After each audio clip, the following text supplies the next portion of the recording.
Hi friends, welcome to Nishi vlogs. ఈరోజు మనం కర్ణుడి దాన ధర్మాల గురించి తెలుసుకుందాం. కర్ణుడు మహాభారతంలో ఉన్నతమైన స్థానంతో పాటు ఎన్నో సంక్లిష్టమైన సమస్యలు ఎదుర్కొన్న వ్యక్తిగా పేరు పొందారు. తన ప్రభువైన దుర్యోధనుడి ఆదరణతో మరణించే వరకు రుణపడి ఉండడం, అవమానాలు కూడా పొందిన వ్యక్తి కర్ణుడు అని చెప్పవచ్చు. కర్ణుడు ఎప్పుడూ సంతోషంగా దానగుణంతో ఉండేవారు. ఎక్కడకు వెళ్ళినా కర్ణుడిని తక్కువ కులంలో జన్మించినవాడు అని పిలిచేవారు. ఇది కర్ణుడిని జీవితాంతం ఒక అవమానంగా ఎదుర్కొనేవాడు. శకుని సలహాలతో విభేదించబడిన కర్ణుడు దుర్యోధనుడిని కొరకు తన జీవితంను పణంగా పెట్టిన వ్యక్తిగా చరిత్రలో నిలిచిపోయాడు. దానంలో కర్ణుడు ఖ్యాతి చెందాడు. కర్ణుడు దానగుణం మీద కూడా ఒక చిన్న కథ ఉంది. కర్ణుడిని కృష్ణుడు ఎప్పుడు పడితే అప్పుడు దానకర్ణుడని అభివర్ణించడం అర్జునుడికి నచ్చలేదు. కృష్ణుడితో అర్జునుడు వాదనకు దిగుతాడు. ఈ విషయమై వీరి మధ్య చాలాసేపే మాటలు సాగాయి. ఇక లాభం లేదనుకున్న కృష్ణుడు వెంటనే ఒక బంగారు పర్వతం సృష్టించాడు. అర్జునుడితో కృష్ణుడు ఆ బంగారు పర్వతాన్ని ఈరోజు సాయంత్రం లోపల ఒక్క ముక్క మిగల్చకుండా దానం చేయాలి. అలా నువ్వు చేస్తే నేను నిన్ను దానం చేయడంలో కర్ణుడి కన్నా గొప్పవాడిగా చెప్తాను, కొనియాడుతాను, సరేనా అని అంటాడు. అర్జునుడు ఈ విషయాన్ని ఊరంతా ప్రచారం చేయిస్తాడు. తాను బంగారు పర్వతాన్ని దానం చేయబోతున్నాను అని అంటాడు. అందరినీ రమ్మంటాడు. అలాగే అందరూ వస్తారు. బంగారాన్ని ముక్కలు చేసి దానం చేయడం ప్రారంభిస్తాడు అర్జునుడు. అలా ఇస్తూనే ఉంటాడు అర్జునుడు. అయినా వరుస తగ్గుతోంది, కానీ బంగారం ఇంకా మిగిలే ఉంది. కృష్ణుడు చెప్పినట్టు ఆ రోజు సాయంత్రం లోపల అర్జునుడు దానం చేయలేకపోతాడు. సగం కూడా దానం చేయలేదు. ఇంతలో ఆ వైపుగా కర్ణుడు వస్తాడు. కృష్ణుడు కర్ణుడిని పిలిచి, కర్ణ, ఈ బంగారు పర్వతాన్ని రేపు ఉదయంలోపు దానం చేయాలి. నీ వల్ల అవుతుందా అని అడుగుతాడు. కర్ణుడు, అదేం పెద్ద పని కాదే, ఇది దానం చేయాలి అంతేగా అంటూ కర్ణుడు అటు వచ్చిన ఇద్దరిని పిలిచి, ఈ బంగారు పర్వతాన్ని మీ ఇద్దరికీ దానం చేస్తున్నాను. దీనిని మీరిద్దరూ సరి సమానంగా పంచుకొని ఉపయోగించుకోండి అని వారిద్దరికీ ఆ బంగారాన్ని ఇచ్చి అక్కడి నుంచి వెళ్ళిపోతాడు కర్ణుడు. అప్పుడు కృష్ణుడు అర్జునుడిని చూసి, ఇప్పుడు నీకు కర్ణుడికి మధ్య ఉన్న తేడా తెలిసిందా? ఈ బంగారు పర్వతాన్ని ఇచ్చేయాలనే ఆలోచన రానే లేదు. మరి నిన్ను దానం చేయడంలో కర్ణుడిని మించిన వాడివని ఎలా కొనియాడను అని ప్రశ్నిస్తాడు. అర్జునుని నోటి నుండి మరో మాట రాలేదు.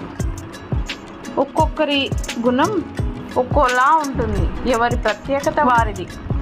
కర్ణుడు దానం చేయడంలో దిట్ట, ఈ విషయంలో అతనిని మించిన వారు లేరు అని చెప్పడానికి కృష్ణుడు ఆడిన నాటకం అది. సహజ కవచ కుండలాలతో జన్మించిన కర్ణుడి వల్ల తన కుమారుడు అర్జునుడికి ఎప్పటికైనా ముప్పు తప్పదని గ్రహించిన దేవేంద్రుడు పేద బ్రాహ్మణుడు రూపంలో వచ్చి కవచ కుండలాలను దానంగా కోరాడు. ఇలాంటి మోసమేదో జరుగుతుందని ముందుగానే ఊహించిన సూర్యుడు దేవేంద్రుడు విప్ర రూపంలో వచ్చి నీ కవచ కుండలాలను ఇవ్వమని అడుగుతాడు. వాటిని మాత్రం దానం ఇవ్వకని తన కుమారుణ్ణి ముందుగానే హెచ్చరించాడు. కానీ సహజ దానశీల కర్ణుడు తన ప్రత్యర్థి అర్జునుడికి మేలు జరుగుతుందని తెలిసినా వాటిని కోసి దానంగా ఇచ్చాడు కర్ణుడు. ఒకరోజు శ్రీకృష్ణ పరమాత్ముడు కర్ణుడు వద్దకు వెళ్ళాడు. ఆ సమయంలో కర్ణుడు అభ్యంగన స్నానానికి సిద్ధమవుతూ తలకు నూనె రాసుకుంటున్నాడు. కర్ణుడికి ఎడమవైపు రత్నాలు పొదిగిన గిన్నెలో నూనె ఉంది. కృష్ణుడు వస్తూనే, కర్ణ, ఆ గిన్నె చాలా బాగుంది, నాకిస్తావా అని అడిగాడు. పరమాత్మ, మీరు అడగాలే కానీ ఏదైనా ఇవ్వటానికి నేను సిద్ధం అంటూ వెంటనే నూనె పాత్రను కృష్ణుడికి దానమిచ్చేశాడు. అదేమిటి కర్ణ, ఎడమ చేత్తో ఇస్తున్నావు? ఇలా వామహస్తంతో దానం ఇవ్వడం మంచి పద్ధతి కాదని నీకు తెలియదా అని జగన్నాటక సూత్రధారి ఆక్షేపించాడు. నా కుడి చెయ్యి నూనెతో ఉంది. ఎడమ చేతిలో గిన్నె కుడి చేతిలోకి తీసుకునేలోపు ఏమవుతుందో తెలియదు. లక్ష్మి చంచలమైంది. యముడా దయలేనివాడు. కడుక్కొని వచ్చి దానమిచ్చేలోపు ప్రాణాలు ఉంటాయో లేదో ఎవరికి తెలుసు? పైగా ఈలోపు దానం ఇవ్వాలన్న నా ఆలోచన కూడా మారిపోవచ్చు.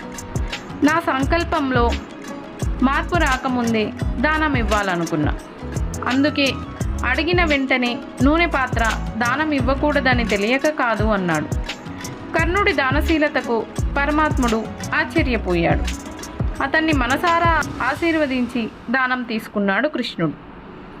కర్ణుడి వివేచనకు సంతోషించి కృష్ణుడు ఏదైనా వరం కోరమన్నాడు. అందుకు కర్ణుడు, కృష్ణ, యాచించడం ఎంత కష్టమో లేదని చెప్పడం కూడా అంతే కష్టం కదా. అంతేకాదు నీచం కూడా. కాబట్టి ఏ జన్మలోనూ దేహి నాస్తి అనే మాటలు నా నోటి వెంట రాకుండా అనుగ్రహించమని వరం కోరాడు. దాన ధర్మాలు మంచి పనులు అనుకున్న వెంటనే చేయాలి. జీవితం క్షణభంగురమని తెలిసి ధర్మ కార్యాలు వాయిదా వేయకుండా సంకల్పం వచ్చిన వెంటనే ఆచరించాలి అని కర్ణుడికి సంబోధించాడు. కర్ణుడు మరణం చూసి ఏ దేవుడు ఏడుస్తాడు మీకు తెలుసా? అవును, కర్ణుడి మరణం చూసి కృష్ణుడు ఏడ్చాడు. ఎందుకంటే కర్ణుడు దయగలవాడు, విధేయుడు మరియు అతని ధర్మాన్ని అర్థం చేసుకున్నవాడు. కానీ కేవలం దురదృష్టవంతుడు.